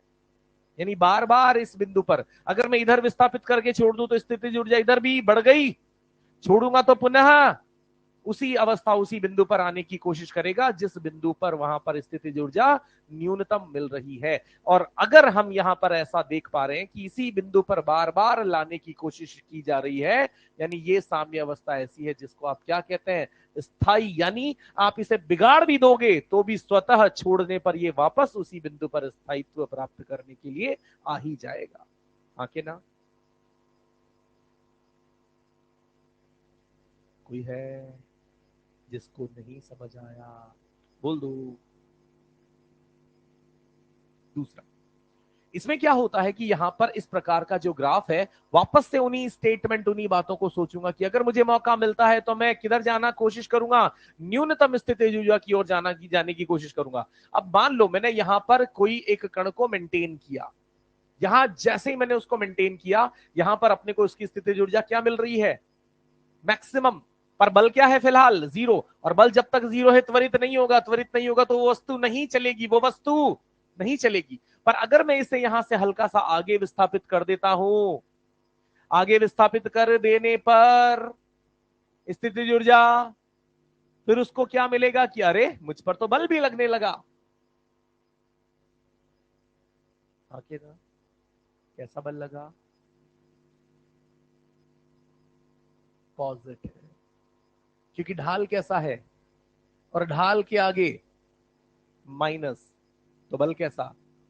मैंने विस्थापित किधर किया और बल भी कैसा लगा, तो अब ये यहां से और दूर, यानी इस तरफ और आगे से आगे से आगे नहीं। क्या भैया हम यहां से बात करना चाह रहे हैं कि मैंने मान लो यहां से इसे थोड़ा सा अल्प मात्रा में किधर विस्थापन करके दिखाना चाहा, पॉजिटिव साइड पर हल्का सा, और जैसे ही विस्थापित किया इस ग्राफ से आपको क्या समझ में आया कि इसका ढाल और ढाल नेगेटिव के आगे माइनस चिन्ह बल देता है, यानी बल, और वो हल्का सा, यहां पर तो बल क्या था, जीरो, और बल जीरो जब तक था वो वहां पर उस वस्तु को त्वरित नहीं करा सकता, पर जब बल यहां पर धनात्मक आ जाएगा तो त्वरण भी, और त्वरण धनात्मक आ जाएगा तो वो वस्तु को, वो बल वहां पर उसको पुनः अपनी प्रारंभिक स्थिति पीछे की तरफ नहीं जाने देगा, वो बल उसे और किधर ले जाएगा, आगे से आगे से आगे, यानी एक बार यहां से छूटा दोबारा वापस कण के लिए यहां पहुंच पाना संभव। यानी उस बिंदु पर साम्य अवस्था थी कि नहीं थी, कुल बल जीरो था कि नहीं था, पर जैसे ही वहां से अल्प विस्थापन दिया गया वहां पुनः पहुंच पाना स्वतः उस कण के लिए संभव। इसीलिए वो कैसा साम्य अवस्था थी, अवस्था। और छोटी क्लास या जब भी आपने सबसे पहली बार पढ़ा होगा आपको ये समझाने के लिए कटोरों का शब्द इस्तेमाल किया होगा, सीधा कटोरा, उल्टा कटोरा, वहां से भी फील आ जाती है, वहां से भी समझ जाते हैं बच्चे। पर मैथमेटिकली कुछ ऐसे कारण यहां रहते हैं कि क्यों नहीं आया वापस से, क्या हो गया आखिर ऐसा कि जिसके कारण वो पुनः उस स्थिति पर नहीं पहुंच पाता, तो बल या स्थितिज ऊर्जा की परिस्थितियां ऐसी बन रही है जो ऑटोमेटिक उसे यहां ला ही नहीं सकती। यही काम अगर पीछे विस्थापित कर देंगे तो बोलो बेटा, पीछे विस्थापित करने पर ढाल कैसा, धनात्मक, विस्थापित किधर किया, माइनस एक्स में, हाँ के ना, ढाल कैसा आया, धनात्मक, और धनात्मक के आगे यानी बल कैसा आ जाएगा, ऋणात्मक, और बल ऋणात्मक आया, यानी आपने यहां से हल्का पीछे विस्थापित किया और बल किधर लगना शुरू हो गया, वो पीछे की तरफ लगने वाला बल उसे किधर किधर ले जाएगा, पीछे, और उसकी स्थिति ऊर्जा क्या होती रहेगी, तो बल भी चाहता है उधर जाते जाए, स्थिति ऊर्जा ऑटोमेटिक कम से कम से कम से कम होती जाएगी और उसे लगेगा कि मजा आ रहा है। सही बात है, इसीलिए वो अस्थायी साम्य है। और यहां पर जैसे मान लो यहां पर कोई कण है, मैंने मान लो यहां विस्थापित कर दिया, आगे आगे यहां विस्थापित किया, तो इसका ढाल कितना है बीबी, अरे ढाल कितना है, यानी यहां भी बल क्या है, यहां भी बल क्या था, तो यहां भी वैसी स्थिति है जो यहां पर है, आगे भी वही है, पीछे भी वही है, हर जगह वही स्थिति है, यानी जहां रखना चाहोगे उसे हर जगह साम्य महसूस होता रहेगा। इसीलिए इसको क्या कहते हैं, उदासीन। ठीक है, एक चीज और मैं यहां पर ऐड करूंगा, थोड़ा सा जोर आएगा। ऑप्शंस होते हैं बेटे सवालों में, कोई ऐसे सीधे कटोरे उल्टे कटोरे नहीं दिखाए जाते। सबसे बड़ी बात ही यही है कि पढ़ाया कुछ और जाता है और सवाल कुछ और पूछे जाते हैं। सवाल वास्तव में क्या पूछे जाते हैं ये मैं आपको समझाने की कोशिश कर रहा हूं। ऑप्शंस में होंगे कि निम्न स्थितियों में से कौन सी स्थिति स्थायी साम्य को व्यक्त करती है, और आपके सामने ऐसे 3 ऑप्शन लिख दिए जाएंगे, और ऐसे 3 ऑप्शन लिख दिए जाएंगे तो आपके मन में होना चाहिए स्थायी साम्य मतलब ऐसा वाला शेप, जिसको क्या कहते हैं, मिनिमा, और मिनिमा मतलब द्वितीय अवकलज 0 से बड़ा, पॉजिटिव। लिख दो पॉजिटिव ताकि आप, क्योंकि मेरे को लग रहा है शायद आप बार बार उस पॉजिटिव पॉजिटिव को रिपीट भी कर रहे हैं, तो मैं लिख देता हूं कि पॉजिटिव है तो स्थायी साम्य यानी मिनिमा, नेगेटिव है तो अस्थायी साम्य यानी मैक्सिमा, और उदासीन है तो उदासीन तो 0 है, इसी 0 की बराबर। एक और पैटर्न जो होता है मैं उससे आपको वाकिफ करवा देता हूं कि बेटा ये जो चीज है ना, इसको कुछ ऐसे लिखता हूं मैं,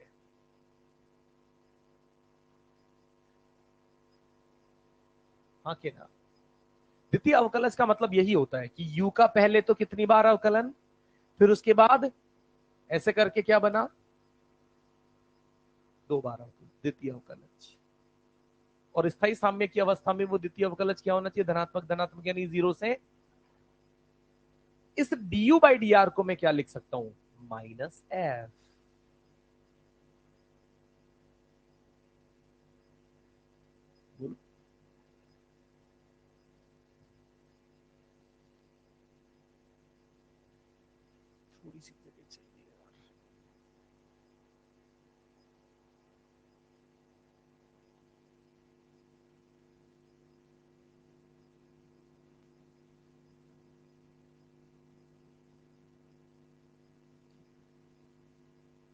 इस du बाई डी आर को क्या लिखा जाता है बेटा, तो यहां पर लिखा जाएगा d by D are minus F greater than. इस चीज से ऊपर की चीज मत भूल जाना बेटा, नीचे की चीज ये आगे समझ आए कि ना आए ये शायद चलेगा, पर यहां तक की बात सबके पहले 100% सेट हुई कि नहीं हुई। आगे की चीज थोड़ा सा हो सकता है परेशान कर दे, उसके लिए आपको 2-4 बार नोट्स रिवाइज करने पड़ेंगे। तो फिलहाल यहां देखें, डी बाई डी आर में अलग कर दिया, दो अवकलनों को अलग अलग कर दिया। उसमें से अंदर वाले अवकलन को मैं जानता हूं, वहां से क्या लिखा जा सकता है, और ये किसके बराबर है, 0 से बड़ा है, धनात्मक है। मैं माइनस बाहर लिखकर इसे क्या लिख सकता हूं, minus of D F bye minus of D F by D are greater than 0। तो यहां से हो जाएगा D F by D are less than 0। असमीकाएं पढ़ाई जाती है छोटी क्लासेस में, और जब भी ये छोटे बड़े का चिन्ह होता है और जब उस समीकरण को माइनस से गुणा किया जाता है, किससे बेटा, तो ये छोटे बड़े का चिन्ह पलट जाता है। तो यहां पर क्या था, माइनस डीएफ बाय, तो माइनस को गायब करने के लिए मैंने इसे माइनस से गुणा किया, तो यहां क्या हो गया, प्लस का डीएफ बाय, और ये जो ग्रेटर देन था अब ये क्या हो जाएगा, लेस देन, और जो इधर 0 था वो क्या हो जाएगा, नहीं। तो यही चीज अगर मैं यहां पर बताना चाहूं कि यहां डीएफ बाई डी आर कितना होगा और यहां डीएफ बाई डी आर क्या होगा,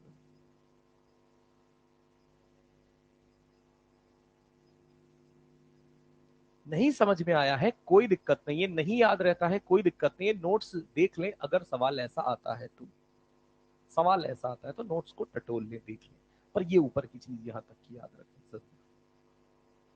मुझे पता है आप कंफ्यूज होंगे, आपको याद नहीं रहेगा कि बड़ा था कि छोटा था, उसके लिए जो मैंने किया है वो शायद 1-2 बार आपको खुद से करके देखना पड़ेगा, तो 1-2 बार अपने हाथ से रिजल्ट आएंगे तो दिमाग में चीजें सेट होंगी, एक बार में कभी किसी को ये याद नहीं रहेगा।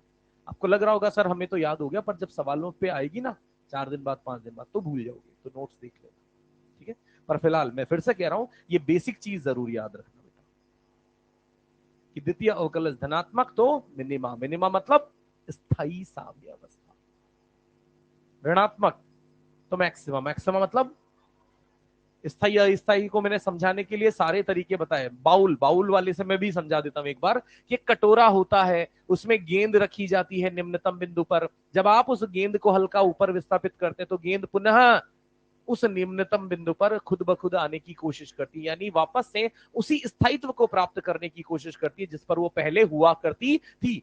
दूसरा उल्टा कटोरा, उल्टा कटोरा यहां पर टॉप पर गेंद को रखा गया है, वो मजे से रखी हुई है, पर जैसे ही आप उसको हल्का सा विस्थापित कर देंगे तो वो फिसल कर वापस ऊपर स्वतः स्थायित्व वहां पर था, मतलब साम्य अवस्था थी पर स्थायी वाली नहीं थी, अस्थायी, ठीक है।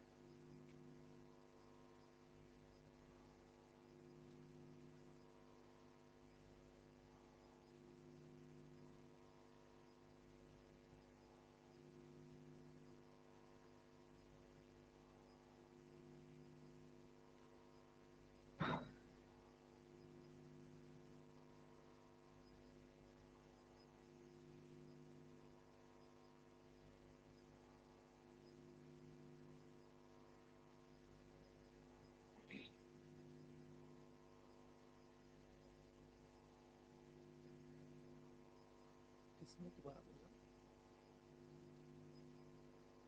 वैसे ऊंचे नीचे वाले चलाते हैं, हाँ, उसमें इसका कोई लेना देना नहीं है, उसमें स्थायित्व के लिए तो उसको चाहिए ही नहीं ना, ऐसा थोड़ी ना मोटरसाइकिल खड़ी करके बैठ जाएगा वो, वहां पर समझाने का अलग लॉजिक रहता है, वहां पर होता है एक तो ये, जिसको क्या कहते हैं, कॉनकेव और कॉन्वेक्स को हिंदी में क्या कहते हैं, वहां उत्तल अवतल सरफेस रहती है, उत्तल अवतल सरफेस में नॉर्मल का खेल रहता है, वहां पे अभिक्रिया, अभिलंब प्रतिक्रिया बल, कहाँ नॉर्मल ज्यादा है कहाँ नॉर्मल कम है, वहां उसका इंपॉर्टेंस रहता है। क्यों इंपॉर्टेंस रहता है, क्योंकि नॉर्मल के कम ज्यादा होने से घर्षण बल कम ज्यादा हो जाएगा, हाँ के ना, और घर्षण बल कहीं कम हुआ और उसको मुड़ना है तो वहां वो फ्री गया, वो काम से खत्म, टाटा, तो वो वहां उस तरीके से सीखा जाता है, वहां स्थायित्व से मतलब नहीं होता।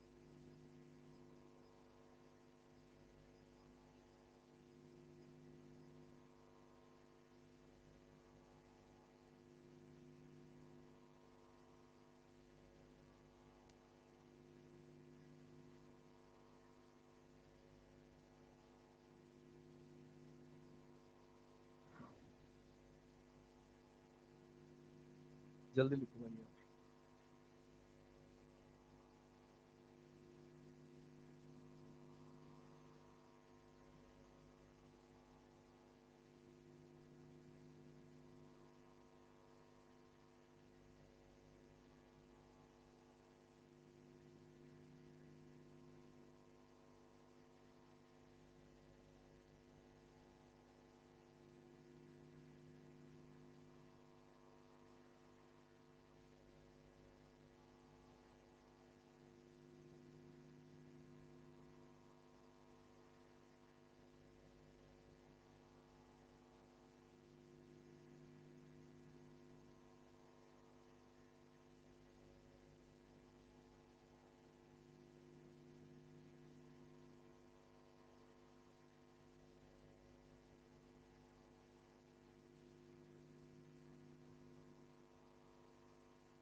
ईएलपी है सबके पास, मजा आ जाएगा। एक सवाल यहीं पे कर लो, मेरा मतलब ये समझाने का उद्देश्य जो सफल हो जाएगा। आप ईएलपी निकालें और उसमें एक सवाल हमने दिया भी है, ईएलपी नंबर 5 पलट, और इसमें सवाल नंबर 3 सब लोग पढ़ें और इसको एक बार यहीं पर सोचें, है ना। आंसर वैसे दिए हुए हैं तो ना देखें, पहले खुद दिमाग लगा लें। ELP number 3, sorry ELP number 5 का सवाल नंबर 3। तो चीजें सारी आपके सामने हैं, बेहतर समझ आपके डेवलप होगी एक बार उस सवाल को करें तो।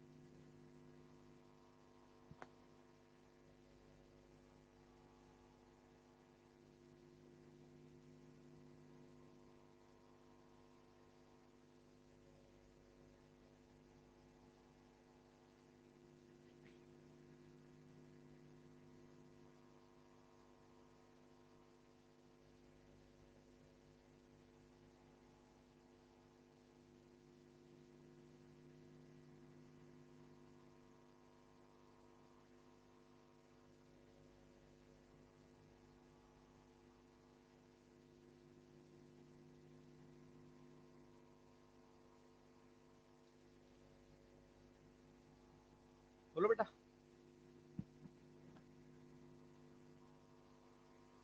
मजे की बात देखो, इसमें दो ग्राफ है और एक तो यू का ग्राफ है। यू के ग्राफ में आपको परेशानी बिल्कुल नहीं होगी, एफ का ग्राफ अलग है, पर उस एफ के ग्राफ की भी सारी जानकारी आपके सामने लिखी हुई है, कैसे यूज करना है उस पॉइंट को हम। चलो आप और सोच लो, सोच लिया? चलो तो मैं शुरू करता हूं फिर अपनी कहानी। इसमें क्या दिया है, एक तो एफ और एक्स का ग्राफ और एक यू और एक्स का ग्राफ, और ये क्या जानना चाह रहा है अपने से, कौन सा विकल्प गलत है। चलिए कथन 1 पढ़ते हैं कि कण जो बिंदु 3 है और बी है उस पर स्थिर संतुलन, स्थिर संतुलन मतलब स्थायी साम्य अवस्था में है। तो कण 3 देखो, 3 वाला बिंदु, और एक तो बी वाला तो समझ आ रहा है ना बेटा, बी वाला तो अपने को यहां पर ये कुछ ऐसा मिल रहा है, स्थितिज ऊर्जा का ग्राफ तो हमारे पास कुछ ऐसा है। ये यहाँ पर ए है, ये यहाँ पर बी है, और ये यहाँ पर सी है। ये तो अपना यू और एक्स का ग्राफ हो गया, और एक अपना एफ और एक्स का ग्राफ उल्टा ऐसा बना रखा है। और ये हमारा बिंदु 1 हो गया, ये हमारा बिंदु 2 हो गया, ये हमारा बिंदु 3 हो गया, ये एफ हो गया। बिंदु 3 पर अपने को क्या यहां पर साम्यावस्था नजर आ रही है? साम्यावस्था मतलब बल, और ये बल और एक्स का ही तो ग्राफ है। और इस ग्राफ में अपने को क्या समझ में आ रहा है कि इस बिंदु 1 पर और बिंदु 3 पर दोनों जगह बल क्या है? 0। अरे बोलो। और दोनों जगह पर बल 0 है, यानी आप समझ जाइएगा कि यहां पर निश्चित रूप से बल 0 है, या तो स्थायी साम्य होगा या अस्थायी साम्य होगा। अब रिजल्ट मेरे सामने है कि यदि उस बिंदु पर डीएफ बाई डी आर यानी स्लोप नेगेटिव होता है, एफ और आर के ग्राफ का स्लोप नेगेटिव होता है तो कौन सा साम्य होगा? और अगर एफ और आर के ग्राफ का स्लोप पॉजिटिव होता है तो, अब इस बिंदु पर स्लोप कैसा है? नेगेटिव। तो नेगेटिव स्लोप होने के कारण कैसा हो जाएगा, स्थायी साम्य हो जाएगा। मैं फिर से सवाल पूछता हूं बेटा, साम्य यहां है या नहीं है? साम्य क्यों है? क्योंकि यहां पर इस बिंदु पर बल क्या है, 0। और वहां से अगर आप समझ गए होंगे तो कण 1 पर कैसा साम्य है, पक्का? क्योंकि कण 1 पर भी बल तो 0 है, और यहां ढाल कैसा है, धनात्मक, और ढाल धनात्मक यानी अस्थायी साम्य। ढाल किसका, एफ और एक्स के ग्राफ का, इसीलिए मैं एफ और एक्स वाली बात कर रहा हूं। यहां आ जाता हूं, इस बिंदु बी पर कैसा साम्य है, स्थायी साम्य। यहां पर कैसा साम्य है, अस्थायी साम्य होगा ना इन दोनों पे। अरे भोंदुओं, इस ग्राफ में साम्य होता ही सिर्फ एक जगह पर है। इस जगह मैंने समझाया था, इस जगह और इस जगह बल शून्य। बल शून्य वही होगा जहां पर उसका ढाल शून्य होगा। तो यहां ऊपर वाले ग्राफ में अगर कहीं पर साम्य है तो वो सिर्फ और सिर्फ बिंदु, और वो भी कैसा, स्थायी, क्योंकि यहां पर मिनिमा जैसा आकार मुझे प्राप्त हो रहा है। समझ में आई बात? तो पहले स्टेटमेंट को फिर से पढ़े, बिंदु 3 पर और बिंदु बी पर साम्य है, हाँ। स्थायी साम्य है, हाँ। तो पहला हमारा सही विकल्प हो गया। दूसरा, बिंदु बी और 2 पर तटस्थ संतुलन, तटस्थ मतलब उदासीन, तटस्थ मतलब उदासीन। तो बिंदु बी और 2 पर, बिंदु बी पर और 2 पर तटस्थ, यानी यहां पर तो देखो बिंदु बी पर तो स्थायी साम्य है, गलत हो गया। और 2 पर भी बात कर लेते, 2 पर कैसा साम्य है, 2 पर साम्य, 2 पर बल 0 है ही नहीं, 2 पर तो कुछ यहां पर धनात्मक बल नजर आ रहा है। 2 पर तो बल है, 0 है ही नहीं, साम्य ही नहीं है। तो ये दूसरा गलत हो गया। अरे हाँ ना। तीसरा, 1, 3 और बी पर कोई शक्ति नहीं दी जाती। शक्ति जैसा आगे हम पढ़ेंगे, मैं बता देता हूं, शक्ति होता है बल गुणा वेग, शक्ति होता है। और शक्ति शून्य का मतलब बल शून्य, है ना। तो बल शून्य के साथ बात करते हैं कि 1, 3 और बी पर बल शून्य होगा। तो 1 कहां है, ये 1 पर बल शून्य है, बिल्कुल। 3 पर बल शून्य है, बी पर बल शून्य है, और तीनों पर अगर बल शून्य है तो शक्ति ऑटोमेटिक शून्य हो जाएगी। ये भी सही है। इसके बाद चौथे को पढ़ते हैं, कण में स्थिति बी पर गतिज ऊर्जा अधिकतम होती है। स्थिति बी, स्थिति बी मतलब स्थायी साम्य। स्थायी साम्य मतलब स्थितिज ऊर्जा, स्थितिज ऊर्जा न्यूनतम तो गतिज ऊर्जा, मानते ही ये बात। अगर हम यांत्रिक ऊर्जा संरक्षण से बात करेंगे भविष्य में, तो अपने आप समझ में आएगा, जहां निम्नतम स्थितिज ऊर्जा है वहां गतिज ऊर्जा निकाय की हमें अधिकतम मिलेगी। तो ये भी यहां पर सही हो गया। तो यहां पर गलत सिर्फ और सिर्फ सेकंड वाला। किसी को कोई भी दुख हो तो अभी भी बात कर ले।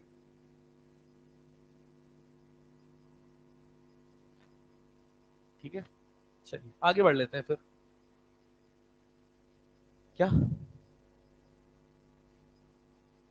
क्या बोलते हो तुम? तुम्हारे जाने का टाइम हो गया क्या? मैं तो यही हूं भाई, मेरी तो पारी लंबी है। चलिए सवाल यहां पर और देखते हैं अपन। u बराबर 5r - r²। और आपको सबसे पहली चीज यहां पर जो ज्ञात करनी है वो है साम्य स्थिति, और दूसरा साम्य का प्रकार,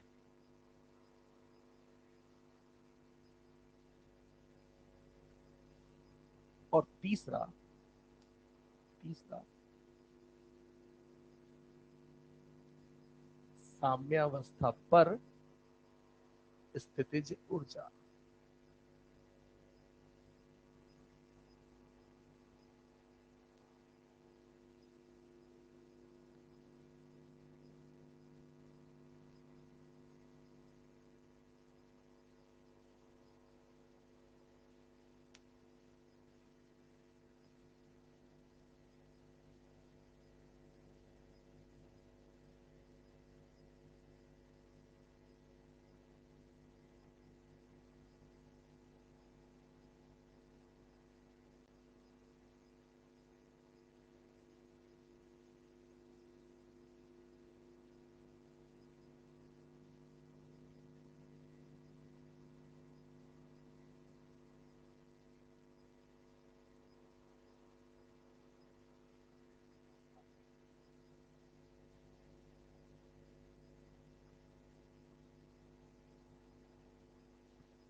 तीन है, एक कोई भी अपन सॉल्व कर लेते हैं, बाकी दो आप खुद से करेंगे।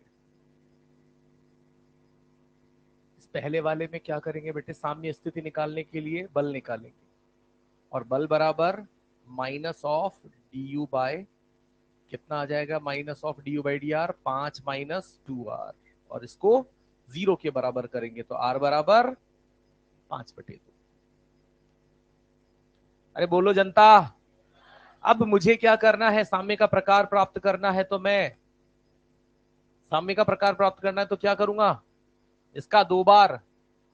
तो एक बार तो पहले मैंने किया, D U by D are का मान कितना आ रहा है, 5 - 2 आर, और D two U by D R square का मान कितना आ रहा है, -2, लेस देन 0 मतलब मिनिमा, मिनिमा मतलब स्थाई साम्य।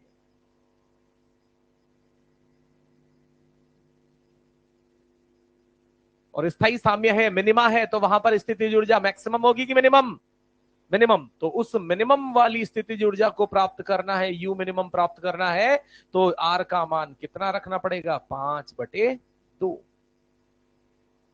और किसमें रखना है आर का मान 5/2, यू में।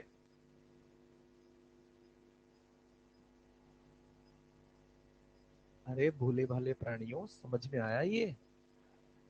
हमने पहले बल निकालकर शून्य करके आर निकाल लिया, आर तो निकाल लिया, यानी साम्य अवस्था तो मैंने निकाल ली, पर मेरे सामने संकट अभी ये खत्म नहीं हुआ कि वो साम्य अवस्था कैसी है। और उसी को पता करने के लिए मैक्सिमम मिनिमा वाला कॉन्सेप्ट हमारा काम करके देता है, और वहां से स्थायी साम्य मुझे पता लग गया। स्थायी साम्य यानी ऐसा आकार, और इस आकार का मतलब इस बिंदु पर साम्य, इस बिंदु पर स्थिति ऊर्जा क्या होगी, मिनिमम। और वही चीज पता करने के लिए आर का जो ज्ञात मान है वो वहां रखेंगे। और आपका आंसर कितना आ रहा है बेटा, तो मैंने लिखा 5 × 5/2 माइनस 25/4, तो कितना आ जाएगा, ये आ जाएगा जूल।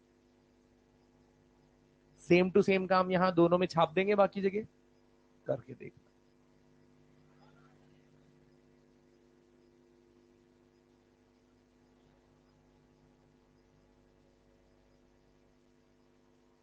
आंखों पे झंडू बाम लगा के देखिए एक बार।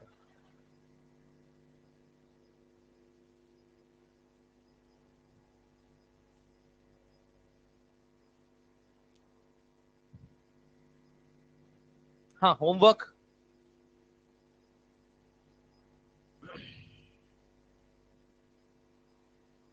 ईएलपी 5 में, ईएलपी 5 में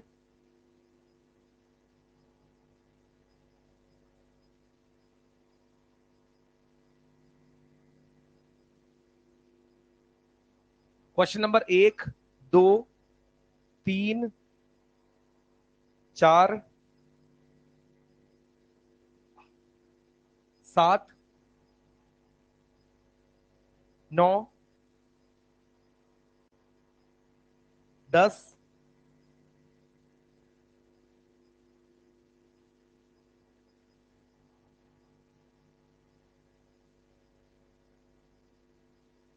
10 में लगाना दिमाग कोई ना, 10 के बाद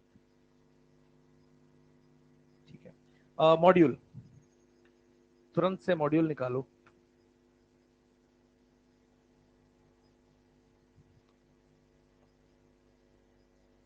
35 तक हुआ है हमारा, जहां तक मुझे ध्यान है ना।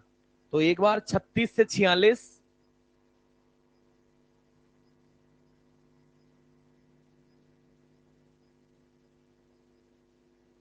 36 से 50 तक कर लेना आप, तो 36 से 50 तक निपटाना। और हाँ, उसके अलावा सुनो सुनो सुनो, 60 स्प्रिंग वाला कॉन्सेप्ट मैंने बता दिया था, स्प्रिंग बल का कार्य, स्प्रिंग बल का कार्य बता दिया था ना। एक्स फाइनल से एक्स इनिशियल जो भी हो, जैसा भी हो, फॉर्मूले देख लेना, सोचना समझना। 60 लिखना, 60,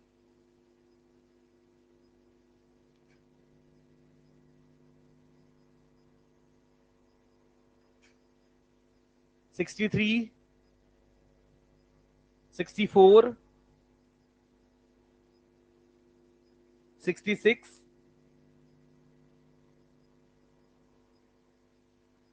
67। Thank you.